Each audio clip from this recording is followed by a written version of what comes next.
Hey guys, welcome back. BDCKR here.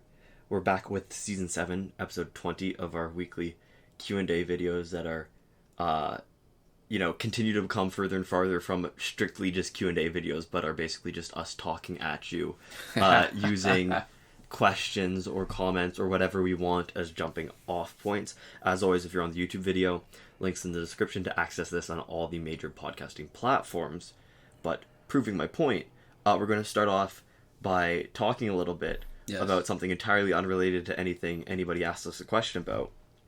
So recently... So this is along the lines of us sort of vlogging to talk about what's happened to us in the last week since the last episode. Yeah, and recently, I think the coolest thing that happened in the last week was we had the opportunity to attend a live private concert with just us and some friends for an artist that we both really like. And so this also doubles as a recommendation. If you have Spotify or, you're watching this on YouTube, he's also on YouTube, go ahead and look up Bug Hunter. He does really, really good lyrical indie music. He's got a great voice. He's got just a real knack for songwriting. It's sort of clever pop. It's pop style music, but pop sort of implies that it's really popular and a lot of people like it. But it's in that style where it's easy to listen to, interesting stories. It takes it in a whole different direction. It's, what it feels like, not in terms of sound, but in terms of the kind of songs. Yeah. Bare Naked Ladies. A little bit, yeah. It also is vaguely reminiscent of the Mountain Goats to me, in terms of storytelling. I would just say, really great. Look up Dear McCracken by Bug Hunter. That specific song was what onboarded me to him. Just an artist that I have a lot of respect for, and I really, really enjoy his music. And over quarantine especially, I have fallen in love with almost every song I've listened to from him, which is sort of a rarity for me to like all of his songs so consistently across the board at almost the same quality. And obviously there are your favorites and the ones that, you listen to only once or twice, but he's quite good. But anyway, so we had the chance to spend like a full 40 minutes in a Zoom call with him. Right. And the most sort of ridiculous thing about it was that it's also incredibly reasonably priced. Right. It's $30 US now. Yeah, it was. As the time of recording. When we got the order, it was $20 US. Yeah, which, and, at 20 or 30 US, I think it's still, I would pay more. I don't know what the exact value of it should be. It feels like it should be worth more than that, though. Right. Yeah. So what's interesting, takeoff point for that is that what's interesting to me is how you discovered Bug Hunter. Yeah. Which is through Spotify recommended list. Discover Weekly, yeah. So it's interesting. So Spotify gets a lot of crap because of how little it pays the artists for streaming their music. Yeah. And I think it's a legitimate concern. Because the people who really suffer are those artists who have not just aspirations, but the possibility of making a living creating music. But who are not quite there because of stuff like Spotify. Right. Because I don't even know how much. I mean, it's really tiny in terms of the amount of money. Like less than YouTube, I think, per play. Yeah, I forget what the exact numbers was. I talked actually with Bug about that a little bit because he's also a very approachable guy. Yeah. Did you mention that we do YouTube and to compare it to YouTube? Yeah, I did as part of the conversation, and it was, I don't remember what the exact numbers were, but it was less than YouTube revenue. Right. Which, seems wrong to me, especially when Spotify is inherently a paying platform. Right. That for people who use premium, you pay, and for people who don't use premium, there is a lot of ads to me. It feels like, especially when you looked at how few views you would get from YouTube Red, which was a cheaper payment platform. Right. And the fact that we would get, way more money per view. It feels like somewhere in the breakdown, the artist has to be getting screwed a little bit. Yes. Yeah. Yes. So on the flip side, though, even though that's fair criticism, that's the most common one, what we're seeing here is one of the places where Spotify can be great. Yeah. So it introduces you to a smaller artist that benefits from the larger audience that this platform gives you. I still have non-monetary value. Right. Right? Or value that is indirect monetary value. Like, I have some Bug Hunter merch, which is great. He does a lot of really cool stuff that you would not be able to get from an artist that, if he was as popular as I think he should be, I think there's a lot of the stuff that he does now that he couldn't do as a larger artist. Right. So well, obviously, I hope that he does blow up and become too big to it. Like he. So give me an example of some of the merch that you got. So, yeah, the thing that I have, which I most appreciate, is a handwritten on cardstock copy of all the lyrics of my favorite Bug Hunter song, Dear McCracken, right? And so he sells that, where he'll write it out and then sign it and then send it to you, and it's just it's a full lyric sheet. Right. And I think that's really cool in the way that he does the private concerts, right? Right. And so sort of the quality of my interaction has been much higher for him being the size that he is. Right. But I think for his sake, I hope that that doesn't last long. There reaches a point where he's no longer able to do this. Yeah. It is interesting though, right? Because of the way that, I mean, a lot of this technology, as far as just access to content creators, it just didn't exist, right? I mean, the closest you could get to something like that would be maybe, say, going to a convention and meeting somebody. But depending on what convention you go to, you're not really getting that much access. It's very much a production or a show. Like, let's say you go to Comic-Con, which this year was what is it, rescheduled next year, or suspended or canceled or whatever. Yeah, it's hard to keep track of. Yeah, so there's other conventions that are much smaller where you get to see the creator on a panel. You might get to go to signing, but you also might bump into them in the hallway of the hotel. You'd have actually more, not, I don't want to really say meaningful, but much more interesting interactions that isn't the sort of planned. Yeah, for however many days it is, you know, if they need to meet and do like a signing for like thousands of people, right, versus do a signing for 20 people, if it's the same number of days, they have that same amount of time to do it, right? There's you can't cram more hours into a day just because you have more fans. Right. So, it's sort of related. It just makes you think of it. I don't even know if there's a point to this, but it's like meeting John Scalzi. So when we first met John Scalzi, you were really little. He'd had a couple books out. He was not sort of one of the best-selling science fiction authors already. Yeah. And we got to meet him at a library and at a smaller convention. I think it was meaningful enough for us, but as a reflection of how meaningful it might have been for him too, is that years later, when he was much more popular... Yeah, we met him again in Minneapolis. In a different country, in a different city, he looked over at us in the lineup and he said, "Hey, you're the guys from Toronto." Yeah. And so I was also probably like multiple feet taller at that point, so it was surprising that he remembered us as a unit for multiple reasons, because he only had sort of half of the visual cues. That's right, and it's funny too, because I think, you know, it's one thing to just recognize that you've seen somebody before. It's another, when you're completely out of context, to place them in the context where you've met them before. Yeah, because that was meaningful. It's like when somebody gives you a really general compliment where they're like, "I think you're a cool person," versus something very specific where you know that they're not just, you know, saying something random, where it's too specific a pull. So the specific ones tend to be just better compliments, right? Yeah. So it's interesting because it's very much like that, except now you have access to almost anybody who's willing to participate, and you get to see so many people who at the stage where, I mean, here's the thing. So let's say Bug Hunter had merch. Yeah. Small artist. He does have merch. Right, no, but let's say he does in a world pre-internet. Okay. Where you don't have access the same way. How would you find out about that? Like, you'd know maybe from, I mean, you know, there used to be mail order bookstores, there used to be magazines that people would run ads in so they could sell stuff, and that would come at a cost, and not everybody would, very few people would do that, right? But when you've got, and I know he's got his own website. Yeah. But... And Spotify links to it too, so if you're following up for the artist, it's easier to... Or I don't know if it links to his website or just his other social medias. So you've got besides the social media, which is at this point sort of free, right? Because since... Yeah. I mean, it comes at the cost of your soul. It's just maintenance cost. Yeah, but no, it comes at the cost of your soul because of all the other things. Like, for all the other kind of things that Facebook and Instagram are bad for. Yeah. I think... these are the benefits that we'd hope made up a bigger part of the overall experience. I think also just in terms of like the ways that creators and content creators interact with social media, I think is fundamentally different than the average user too. So I think the user experience of being a content creator maintaining a social media is very much different from even if, you know, for Bug as the example, right? Right.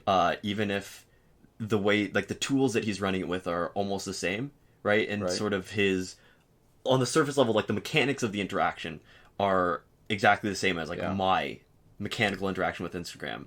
The way that you engage with it to sort of like generate buzz and all that stuff and self-promote is very sort of structurally different. Sure, it's the same tool for everybody. You come at it with a different intent, it's going to be a completely different experience. Yeah. So there we go. I guess the main takeaway from this whole discussion is listen to Bug Hunter. If you like music, if you use your ears to listen to things, take a few minutes out of your day and listen to Bug Hunter. You spent 10 minutes so far listening to us. You can spend 4 minutes listening to him, and I think you won't regret it. Yeah. No, I agree. Dear McCracken is so catchy. It's really good. I don't even want to spoil it. I was gonna think. Part of me was thinking we could talk a little bit about what the song is and break it down, but I think it's better to go into it with no expectations and just discover it as you're listening to it for the first time. It's really cool. I have a friend. Like, I don't think I've shown it to anybody who's disliked it. Right. And I have a friend who normally does... They say specifically their taste in music is that they normally don't like narrative stuff. And they're like, I liked this, though. I think it was clever and sort of... It's so popular. Cute. Yeah, I just love it. I just loved it. Yeah. Yeah. So there we go. Getting into actual stuff. Although this is another thing where we're really not going to be addressing sort of the content at face value. Right. So we have a comment here from Obi-Wan Kenobi with 500 subscribers. That's the name of them. It's weird. We didn't check the subscriber count. I have no clue. 500 seems like way more than I'd expect. But anyways, they started off just by saying Trump 2020. So this is one of their comments. That was the most recent one. This is the most recent comment. We're going to read out a couple. So somebody else had commented a while ago. Mr. Skills Gaming had said, "What does BDCKR stand for?" Or BDKCR. What does BDKCR stand for? Which is a question that we definitely couldn't answer. And then Obi-Wan Kenobi with 500 subscribers replied to that. They don't answer comments, which is funny for a couple reasons because, you know, this is like the thing that we do every week where we answer comments verbally, and also the other thing we do, which is we do reply to a lot of our comments. Well, so this is, I mean, tradition where this started from was because we used to do so many glitches. Yeah. And I feel like the value that we added and the way we separate ourselves from the other glitch videos was that we try to break down the necessary steps and figure out where people were going wrong. Yeah, and so we also would like tech support in the comments. Exactly. And there was also a time where anytime a comment could have a reply, not even if it was asking for a reply necessarily, like a direct question or anything. Anytime it made sense to reply to a comment, we would. Right? If somebody said something nice, we'd say thank you. So, you know, we obviously don't do that to every single comment now. Right? But like we sort of reply to more comments than most people do. Yeah, I think, too, that, I mean, it's not that I think. I know that these Q&As started as an extension of doing that, where there would be some comments or questions that would take a lot of work to write out the answers. Yeah, and that was just easier to talk about. It was, yeah. And so that's where we started sort of wandering off into... using discussion points and having just like a talk instead of specifically addressing what was being asked. Yeah, but it's almost funny because it's almost too much credit to actually address the comment like it's face value, right? Because we see in these two, I want to, you know, skim another couple of comments that we've had from the past when we were talking about politics and Black Lives Matter stuff. So same commenter. But before we even get to that though, I want to sort of take a meta look at it and talk about the idea that, like, when somebody comes in, the idea of good or bad faith. Yeah. Where bad faith is that they're coming at you looking like they're doing something, but really with a whole different intent. Where it's posturing more than it is meaningful discussion. Right. And so I always feel like when people are being intentionally provocative with the intent of creating a response, then, you know, part of it is, do you want to give them the satisfaction? Yeah. And I think the hard part is, what you don't want to do is be their dancing monkey, right? So where you react a certain way. Like on their terms. You don't want to react the way that they are trying to get you to react. Right. And part of it you can never know, because sometimes guessing at their intent is impossible. But then I like to think, well, you know, is it worth it? And then I try to separate myself from it, like sort of dispassionately look at it and decide, yeah, is it worth doing something about it? And I think this was, because we're not. I mean, it's different too. I feel very bad for some of those content creators who try and make a living at it, because I think they probably feel a greater obligation to consistently respond, even when they've got people coming at them. Cause, I mean, it's different because on a individual basis, each comment doesn't matter at all. But sort of like when their community says something, they really, really need to address it. Right. So to me, the part of it, because here's the funny thing, right? So there was a big comment that Obi-Wan, or a series of comments that Obi-Wan Kenobi. I feel funny saying that, because to me, Obi-Wan, I think of Alec Guinness. Yeah. And I can't separate. So this user. And we'd actually stuck it at the end because it was a takeoff point from some of the political stuff we were discussing. Yeah, and we wanted to address it. And we wanted to spend time. We always ran time a couple of weeks in a row, and there were a lot of things, but I don't really feel like answering them anymore. Yeah, I'm sort of glad that we did, because it does seem like, I don't know if they don't answer comments was supposed to be sniped because we weren't answering their comments, which is, when I first read this, I laughed out loud. Yeah. Because it just seems so absurd to me. Oh my god. Now I can't support that. I don't know what I need to do. I feel like I need to take a hiatus from this podcast. Yeah, I need to somehow distance myself from that statement.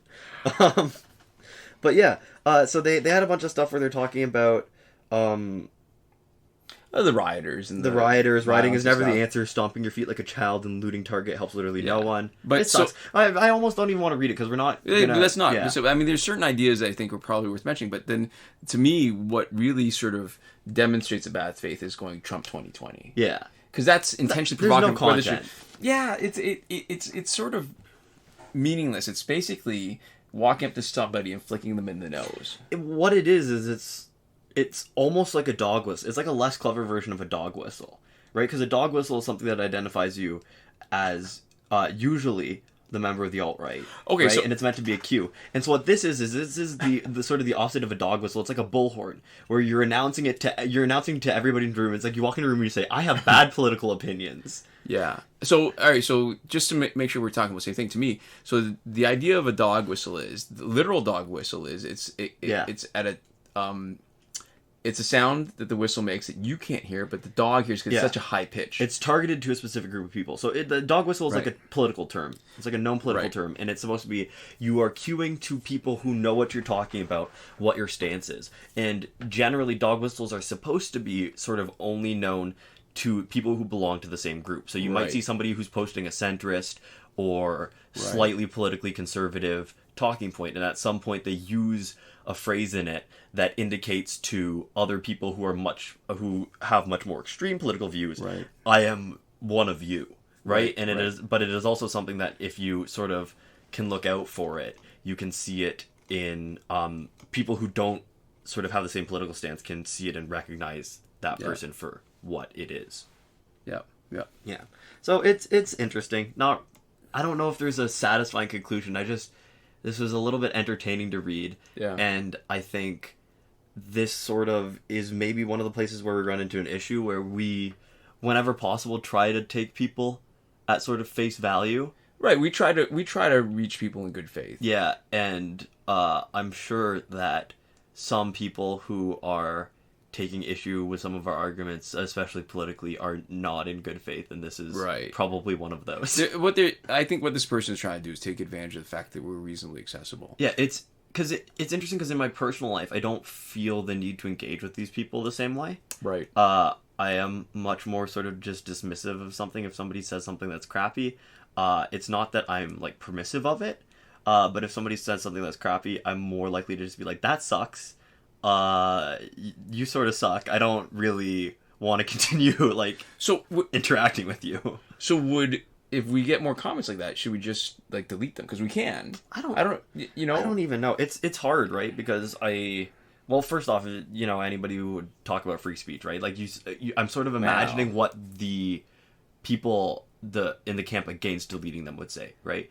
And so first off, it doesn't we want to make this a pleasant place to interact. Well, this is what I mean though. When there's people that are sort of engaging in bad faith, to me it's like, you got a little puppy dog, it poops on your carpet, Do you just leave it there, or do you scoop it up and just get rid of it so that nobody else has to step in it? Yeah, but it's interesting because there is to some extent, even in just the making the decision to delete it or not, we have to sort of assume authorial intent based off of tone. Right. So it's like doing anything is honestly just work, right? Well, we've read the comments already, so when we get to the point where we've read it, it's really just a click away. That's true. Yeah, I don't know what the answer to it is. Okay. I feel like we're, if we really dug into it, we could find some sort of moral or something. I feel like there's some actual piece of information here that like we're moving around, right? But I really, when I take a step back and look at what we've talked about, it's just like, wow, there's one person who's sort of crappy on the internet, and that doesn't feel like we've said anything particularly profound. Yeah, I don't think we've reached anything that matters in the same way. I was hoping this conversation would sort of come around to. We were not the first. We did not just discover that every once in a while somebody says something rude on the internet and their opinions are bad and maybe a little damaging to to people who really don't need the extra crap heaped on their plate. Yeah. So that's not maybe the most unique thing, but this is somebody who commented on our video, so I guess that's why we're talking about it. Yes. That's the problem. Sometimes I feel like when we have these conversations, we really come around to something where I think, oh, that's cool, or oh, that's a way of thinking about it that I hadn't put into words, right? Or I didn't really understand how I felt about it until we talked about it. This one's just like, he sucks a little bit, and I don't really want to talk about him anymore. So maybe we should just move on. All right. I'll take my own advice. We've got a couple questions from a new patron. Yeah, so it's PAVU. We did message asking about pronunciation. Oh, no. Maybe we not yet? Forgot. Maybe. Oh, okay. This is the whole problem. We meant to. Okay. We usually mean to because we say people's names. Our newest patron. We will have to read your name at the bottom of the credits and here. So please do let us know how your name is pronounced. Let me guess. Pavu? Pavu, yeah. It's PAVU. So you're guessing Pavu.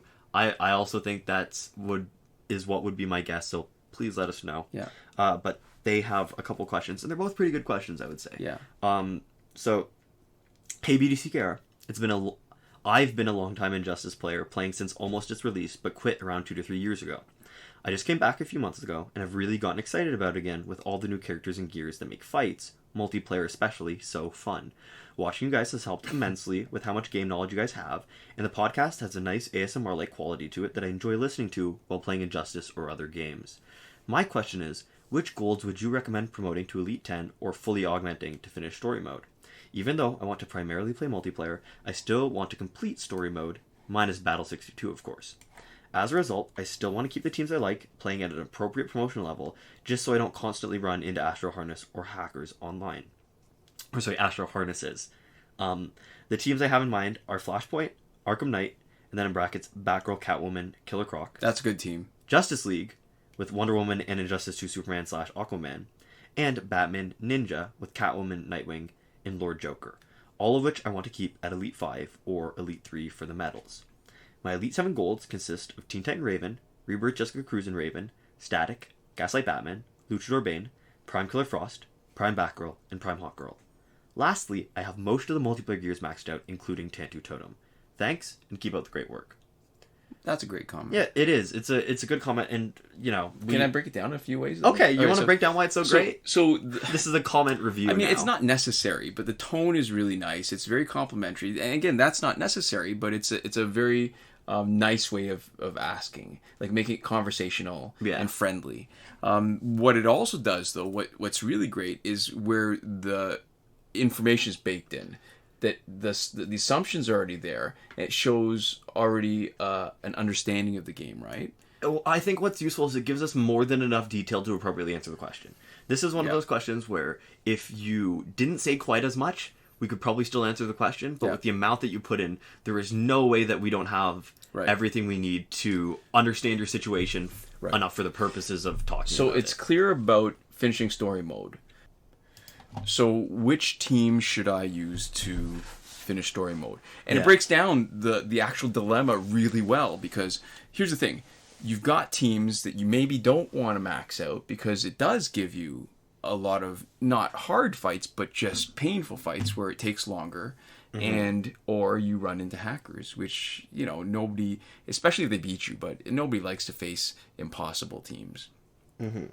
So I love the question because it's got sort of all of its premises in there, and it's not ambiguous in a way that makes it difficult to answer. Yeah, and I think the answer maybe is thankfully not as hard, right? Yeah. I think it's for all the detail you gave, I think the answer can be relatively simple, which is because there is so much more content in online multiplayer, and because team comp matters so much more in online multiplayer, you can beat story mode with a lot of different people. Yeah. Right? You could beat story mode in all likelihood if you just spend a ton of time, if you have, every once in a while when you have a week to play, where you have a lot of free time, and you grind out the challenge enough to get somebody to a really high elite level, right? To really max them out.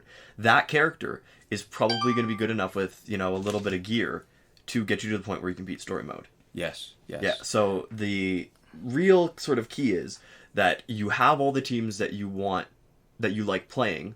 Right.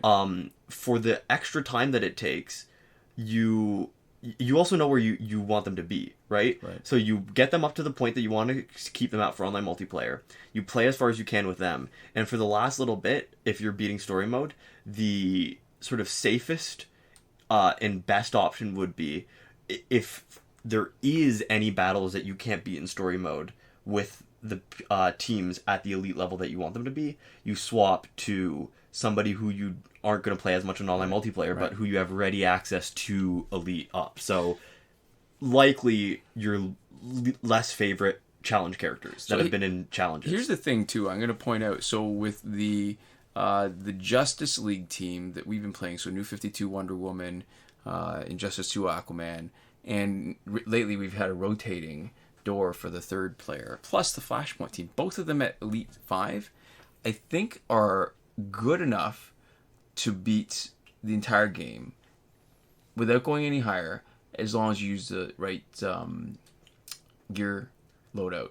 Yeah, I think another thing to be said for it too is if you have the right gear loadout and the right team where you can theoretically beat people, it also presents an interesting challenge, right? I think for the amount of content that story mode has, once you're done it, right? Yeah. If your stats aren't outclassed, right? With the way story mode works, if your stats are outclassed, you really would struggle to win. But as long as your stats are sort of within the realm of possible to win, it's sort of fun to give yourself challenges like that, right? If you have a natural cap that is lower than the functional cap of the game, and you want to see if you can beat story mode without going past that, I think that could in itself, you know, if you reframe it, instead of being like, oh, I'm a little bit outclassed, I wish I could elite these guys too, let's see if I can sort of master the mechanics enough that I can beat them while I'm, you know, slightly down. I think that it provides an interesting opportunity in and of itself. So the hardest thing about story mode, when you get to a certain point and you've decided to self-limit the elite levels, is that their stats are way higher and they gain more power when you hit them than you gain when you hit them. So they're generating power way faster because they're losing. And because they've got higher stats, they can survive it and then hit you back with a lot of power. So Flashpoint team, absolutely brilliant when you're fighting guys maybe at equal stats or even significantly higher. At some point that fails you. That's the point where you lean heavily on damage over time gears or any kind of effects that scale up to your opponent. So when you've got damage over time, it takes 10%. So you might actually, the most recent video that we've got with Metahuman Flash as part of the Justice League team might be an interesting way to play it, because I believe that with Enchantress, the Suicide Squad companion gear, the Enchantress, plus any other damage over time gear instead of Claw of Horus, what you potentially do is you trigger your damage over time effect multiple times when you do the second one as the skulls come flying in, and then you can really handle anybody even without somebody at a high level. The gears are it. Like, the gears make all the difference in the world. They give you the ability to fight at a much higher level. Yeah, and that works in online multiplayer too. The problem is that when you're playing online multiplayer, the issue that you run into is that the gears, at the point that you're getting maximum battle points, you're fighting most of the gears, right? You're fighting rotations of most of the gears. Right. And the great thing about single player is that you're not fighting the gears. Right? And it totally doesn't scale at all. So there's, especially with the new stuff, you can outclass people on almost gear alone. And I mean, we've seen this all the way back since, I think the first example of that was probably the Ibis stick, right? With its damage over time. Yes. Because then all of a sudden, anytime you're fighting a single enemy, any 10 specials would kill them. Right. I mean, that was the perfect demonstration. I mean, if you want to Google BDCKR and Catwoman Solo's Boss Batman. Yeah. That was 10 specials. It doesn't matter what your stats are. If you don't get knocked out and you get 10 special ones, they're gone. Even less, because bleeding stacks boost damage 20%, so you can temporarily boost your damage up to 60%, and that also boosts the bleed damage. The fire damage over time. Well, Catwoman, but Catwoman gets her bleed. Yeah. So her bleed stacks and boosts the 20% damage. So the Ibis stick burn damage is boosted too, while her bleeds are stacked. Yeah, really, really burns people down fast. But even, like, literally any character could kill any one other character with 10 special ones. But it's why bleed is my favorite damage over time. Yeah. Because the extra effect is an offensive one that makes the fight go... Like, there's nothing more satisfying. Do you remember that fight where we had Aquaman... Injustice 2 Aquaman versus Injustice 2 Aquaman, and it's very hard to get it just right because we were able to exchange the special one back and forth, and Injustice 2 Aquaman rinses it and reflects it at double. Mm-hmm. So they bled us, we bled them back, but they had enough power after we hit them. Yeah. So they didn't have enough power to do special 2, only special 1, but once we hit them, they had enough power to do special 1, did it back to us, and we did it back to Injustice 2 Superman, who had tagged in, and their just health was gone instantly. Yeah. That was pretty spectacular. But I guess the other point remains too, like, and you touched on it at the beginning, is if you, the older characters that you pretty much think you don't want to play online are probably the best ones to put to Elite 10. But even then, I mean, sometimes early on when you don't have a lot of gear, you might still want the lower level gold, so you can end up having a gearless battle that's a little bit more fair. But in your situation where you've got the really great gears, have at it. Like, do whatever you want. So you can, the older golds, the in-store golds, tend to have lower stats. So even at Elite 7, they're not nearly as strong as, say, an Elite 5 Flashpoint team. Yeah, for sure. Then, go ahead, Elite 10 them. And you have a bit of fun, finish story mode, but is there anything else to say about that one? I don't know. I think that just about covers it for me. So we're going to come back to another question from him in just a second, or I should say from them. I'm not sure about gender. It's probably a safe bet, but I still shouldn't make that guess without knowing. We have a question from Julius the Shark, and they say, the special 2 of Jessica Cruz Green Lantern only gets extended by Green Lanterns, not by other Rebirth characters, sadly. Sorry, this isn't actually a question. This is a correction. That's important to note because we said something wrong and they were telling us we were wrong in a respectful manner, and they are correct. So that's actually very different from what a question is. Right. Yeah, absolutely right. That was my bad. So I'd gotten them mixed up and had thought there was a Rebirth. Yeah, you thought that Jessica Cruz had the effect with Green Lanterns and Rebirth, but it's just Green Lanterns. But it still reinforces the point that Jessica Cruz's passive is wasted on that team. So, I mean, listen, you're not wasting it by making her basic damage dealer, which she's perfect for because the multiple combo ender hits, but you're doing it by putting her on a Rebirth team. So the only thing it helps is Wally West gets a higher chance of dodging or evading specials. That's another thing I probably should have checked. I'm going by memory now. Yeah. So you put on a full Green Lantern. I can't wait for Julius the Shark to correct us again on this when we are talking about the correction, another mistake that we make. Yeah, so you put on a Green Lantern, she gets more powerful. You put on a Rebirth team, she doesn't do anything special. Yeah. She's still good, right? So is it worth it to make her weaker on Rebirth team to make Wally West stronger? Or would it be better to make her stronger on Green Lantern team that might have weaker teammates that would otherwise not be a great team, right? Yeah, and I think what it comes down to here is this is an example where the passive sort of runs counter to the main way that you would play them. And what's interesting is that in past updates, they've made different teams have more synergy. They've updated people. Like Blackest Night is the one that comes to mind, right? Right. Like Martian Manhunter and everything. They did a rework, right? To make them have team synergy. Right. And that this is coming off of a time where there used to be a time where literally only Red Sun was the only sort of team synergy that was a long time ago. Yeah. But it's always unfortunate when you have somebody who's ideally supposed to have team synergy who really doesn't, right? And I think Red Sun team, for how outclassed they are now, is still the gold standard for team synergy.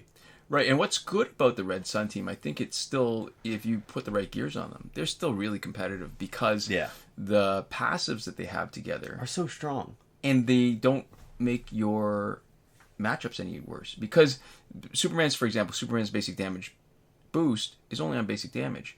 So it doesn't increase the specials damage, and so it means you don't have... it's not a stat. Right. It's an effect, yeah. So if you leave out Solomon Grundy, who is... Can I say objectively the worst Red Sun? Yeah, but who also modifies a stat. Right, he's the worst because he actually makes your matchups worse, harder. Yeah, because your health is more, which means that your matchups are harder, and all it does is make you more survivable, which means your matchups are slower.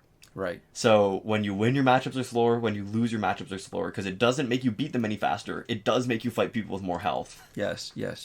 And I think it's a different calculation if your cards are not augmented at all. Yeah. So when you're missing the health and damage, I don't care about because it does make your matchups worse. But when you're not augmented for crit chance and damage, your team is weaker and you will just have more, or you have to work harder to win, or you have more trouble winning. Mm-hmm. So it makes sense to make your overall team composition as strong as possible. But if your cards are mostly augmented for crit chance and damage, it makes more sense to spread out the best cards to make the most number of different teams that can do well in multiplayer. Mm-hmm. So it's like, to me, it's the sort of the analogy I'll draw is to Bonus Battle 6. When you start playing the game, your goal is to get to Bonus Battle 6. So you will make the strongest team that you can and get there as quickly as you can. And because of the way the game progresses, you can't just have a team that will get you from the first fight right up to Bonus Battle 6, and it's just a matter of putting in the time. You just have to get your team better. Mm-hmm. Once you get there, though, you'll want to split up your team and make them a little bit... make as many teams as possible so that you can actually have more grinding possibility to get your other goals up to a higher level, mm-hmm. and get as many power credits as you can. Yeah, for sure. We also... Is that everything you want to say? So this is why Pavlov's got another follow-up question that ties into Jessica Cruz, right? Yeah, so there we go. Another follow-up question. They say, hey guys, another question here. I was having a discussion with somebody about single versus multi-hit specials. First off, I really like the idea that people are still having like those sort of discussions. Yes. That's a fun thing to drop. Right. Specifically, I said that Rebirth Jessica Cruz is better used on a Green Lantern team geared for Special 2. It deals a lot of damage and carries across enemies, and if unblocked, the last part, Spinning Blade, applies gear damage over times, like those of the Eye Mistake or League of Assassins Blade 8 times. Their response was that she basically gets hard countered by Astro Harness, and it'd be better to gear her for basic damage and have a nuke character geared with Tantu and Master's Death Cart. Sorry, did I say Clark? Yeah, I don't know what I said. I don't know what you said. Like Ares or Batman Ninja Lord Joker. Batman Ninja Batman? Batman Ninja Batman. Sorry, I was... Right, so they're talking about nuking on Special 2, but that means that plus like Cloak of Destiny or Necron Scythe to stun and then really whack hard. Yeah, okay. I'm really stumbling over my words in this question. Gotta work on my elocution. What's that James Bond having a strong... The name's James. James names. And then it was like, please to what? Bames names the James. Are you okay? Bames non's having a strong. Call a bondulance. I should check after if that's right, because I think I know it word for word at this point. Okay. Which is impressive because it's gibberish. Yes. But anyways, Talking about better having a nuke character, my response was this. If Jessica Cruz is geared with Tantu and Master's Death Cart, triggering Astro Harness and wasting your power doesn't matter since you can just tag out and back in. Also, a basic damage dealer would still trigger invulnerabilities and have to wait it out. And specifically for Jessica Cruz, combo enders aren't guaranteed, and her heavy combo isn't spectacular since it can't be juggled easily. Lastly, though this may be subjective, I think that Astro Harness is a much smaller problem in multiplayer generally compared to things that counter single hit specials, such as Revives, Stunner Power Drain on Taggin.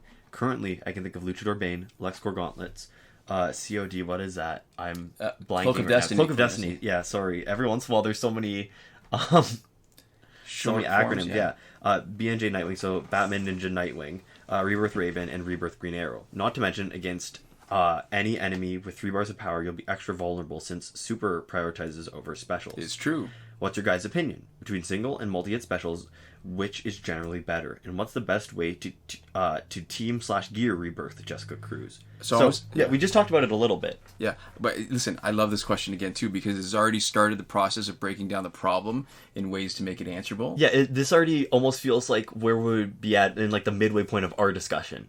Which makes sense because this is a discussion that they've had with somebody else. And I think you can't get away from the history of it, which I'm going to get into about why there's, like, you know, when the way the game is developed, that there are other reasons that no longer exist for why single hit versus multi-hit is better. Yeah.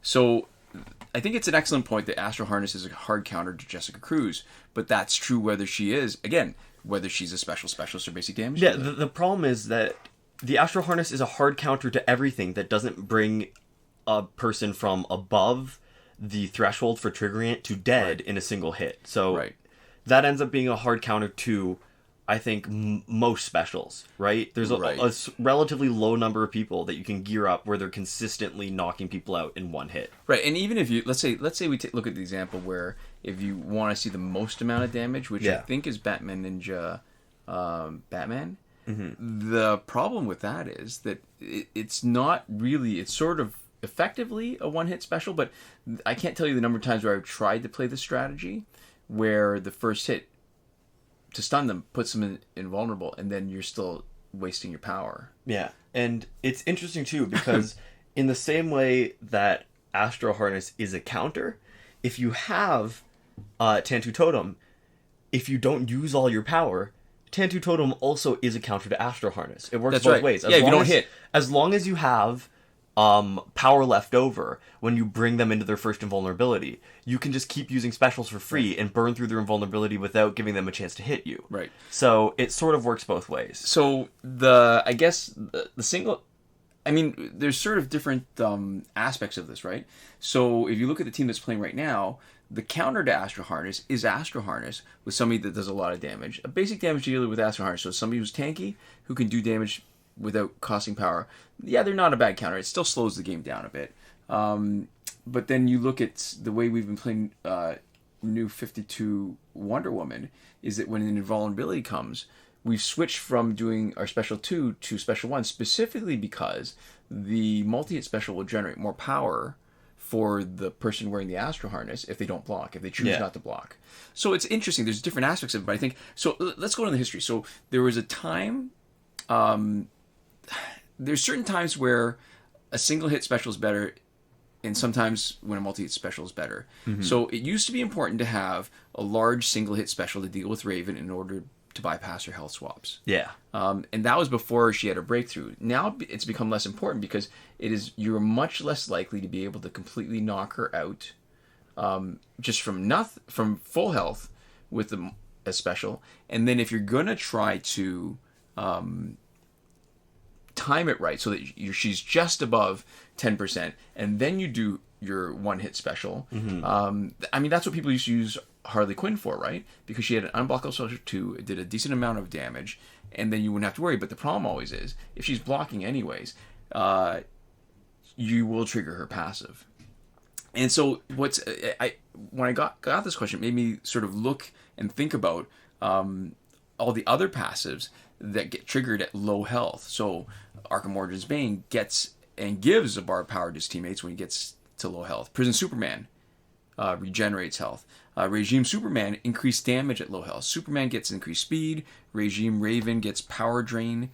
Bane gets bonus damage. John Stewart, Green Lantern, gets invulnerability. Like, there's a lot of them. Yeah, these are all just people at low health. None of these are like revive abilities. Right, but none of those are game changing. Like, there's nobody cares about them because you just wait it out. It doesn't make enough of a difference. So, I mean, all of those you could use a one-hit special, but Raven Prime was the first one where you actually cared because it would shift the balance of power in the fight. Yeah, you could have somebody, if they were approximately your stat level, you could have somebody that you essentially had to fight 3 times. Yeah. Right? Up to 3 times, depending on how you handled them. And she could take you kicking her ass and actually flip it on you, where the other way that you could deal with Raven was to actually just be doing sort of mediocre enough that you guys stayed at almost the exact same amount of health. Right. Or, switch and then burn her down again, where, if you didn't have a counter to her, your best case scenario was getting knocked down to 20% health, no matter how well you played. Right. So, what's the point? All right, so if you have a really big one-hit special, you can bypass one or both of the second and third invulnerabilities, because you're not going to bypass the first one, except with splash damage, right? Of Astro Harness we're talking about. And yet, you can't ignore the idea. So we can talk about it theoretically, but it's the practical application that may have implications that you didn't realize when you're just trying to analyze it in theory. Yeah. So our single best team, which is... I think the Flashpoint team in general and this Justice League team for Phantom Zone. Yeah. You need... We don't care. We don't have a big one-hit special. Yeah. And... Because the counter Astro Harness is, you have a tank with offensive potential like Flashpoint Batman, or you can do splash damage like Flashpoint Deathstroke. Yeah. Or you shatter gears like we did recently in our video with Metahuman Flash. Yeah. Or you Tantu Totem and wait it out. Right. You even tank with offensive potential. Offensive potential is better. You don't even strictly need it. If you have a good enough tank, you can just pop in and block. It's not as fun. Right. But it's fine. But these are all much more effective at countering Astro Harness, and they have more applicability in other situations than just having a big one-hit special. Yeah. So I think the thing that it ends up coming down to is most of the time it's not the difference in quality of special that matters, and it certainly isn't the difference in number of hits in a special that makes us choose or not choose a character, right? Yeah. In terms of who we want for a special specialist, it's more what their passive is, right, and it's more strictly how much damage their specials deal, right, and if there's any other features that make them combo with gear, right? So anybody who stuns is a prime candidate for a special specialist just because they stun, because of the gear that we can put them with. What was funny was back when our special, like our every weekly team, the one that we used for our Q&As, was Elseworld Flash, Containment Doomsday, and Regime Green Lantern. I absolutely loved seeing a one-hit specialist come in. Just because Containment Doomsday can totally eat it up. Yeah. A bunch of times. So here's the thing. If you're looking at your specialist, unless you're early in the game, in which case this theoretical discussion doesn't matter so much because then you're more limited by what you have. Tantu Totem is crucial, right? But it always hurts more to use up 2 bars of power without knocking them out than it is to use up only 1 bar of power without knocking them out when you don't get your power back. So a one-hit, or mostly one-hit special, like the Batgirls, a special 1 is better than a one-hit special 2. Yeah, so because if it fails... Ideally, you want... whether a single or multi-hit special is better depends on which special slot it's in.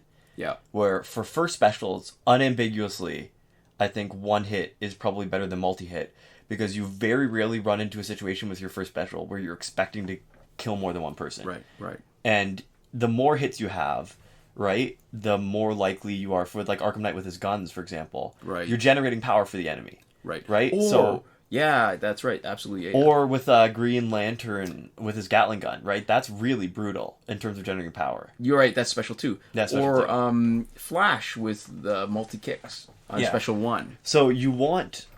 And also, even for a multi-hit special, right?